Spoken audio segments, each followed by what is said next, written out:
बनाएंगे द्विघात समीकरण। चैप्टर का नाम क्या है? द्विघात समीकरण। उसमें इंग्लिश में क्या बोलते हैं? Quadratic equation.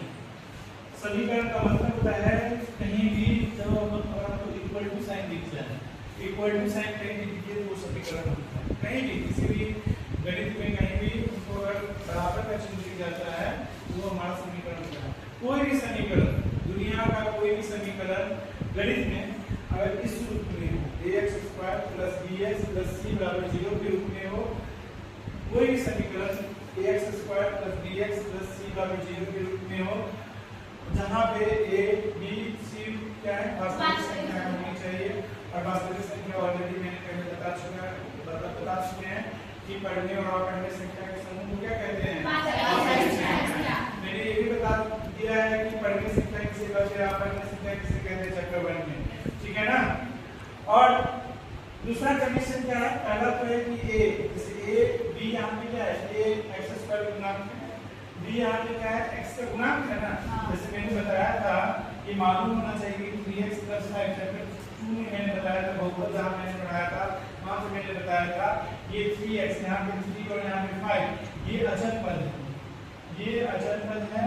लेकिन ये 3 क्या है? गुणांक, ये अचल पद नहीं है। क्यों? क्योंकि जब कोई संख्या किसी चर पद से गुणित होता है, मल्टीप्लाइड होता है, तो वो क्या बन जाता है? गुणांक बन जाता है। और अचल पद क्या होता है? अचल पद जिसमें हमारा कोई भी चर राशि ना हो, बिना x y वाला नंबर। जैसे यहाँ पे 5 अचल पद हो गया, यहाँ पे अचल पद कौन सा होगा? c का मान कोई संख्या हो सकता है, 12 14 15 20 कुछ भी हो सकता है। मतलब यहाँ पे दो क्राइटेरिया है, दो कंडीशन है द्विघात समीकरण होने के लिए। तो पहला तो है कि एक शुद्ध होगा और दूसरा क्या है? तीनों वास्तविक संख्या। आप तीनों की क्लास में जो भी पढ़ना है वो वास्तविक संख्या ही पढ़ना है। अब बात करता है दूसरा कंडीशन क्या है? a बराबर 0 नहीं होगा।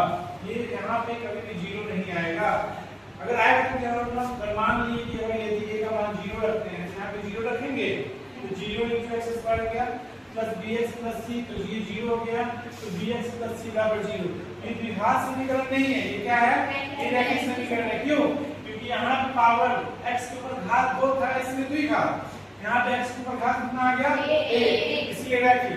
जब घात 1 हो उसको रैखिक बोलते हैं, जब घात 2 हो तो उसको द्विघात बोलते हैं, और जब घात 3 हो तो द्विघातीय बोलते हैं। बहुपद में मैंने ये सब एक्सप्लेन किया था।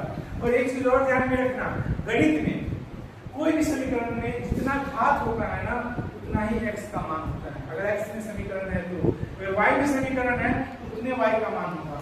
अगर z में है तो z का उतना ही मान होगा। जैसे अगर यहाँ पे x की पावर 2 है तो कोई भी द्विघात समीकरण सॉल्व करेंगे तो x का 2 मान होगा। समझ गए ना? उसके बाद x का 2 मान होगा। इसी तरीके से त्रिघातीय होगा, वहां पे x का कितना मान होगा?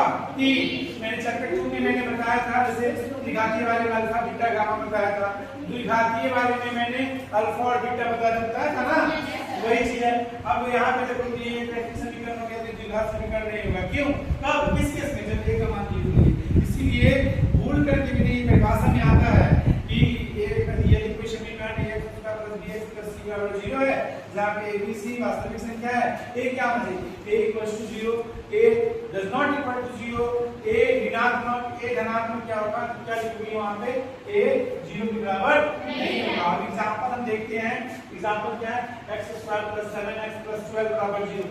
इस रूप में है, इसको हम ऐसे लिख सकते हैं 1 × x²। a का मान 1 हो गया, b का मान 7 हो गया और ac का मान 12 हो गया। और इस रूप को ये फॉलो करता है कि नहीं करता है? ax² + bx + c रूप में है कि नहीं है? है ना?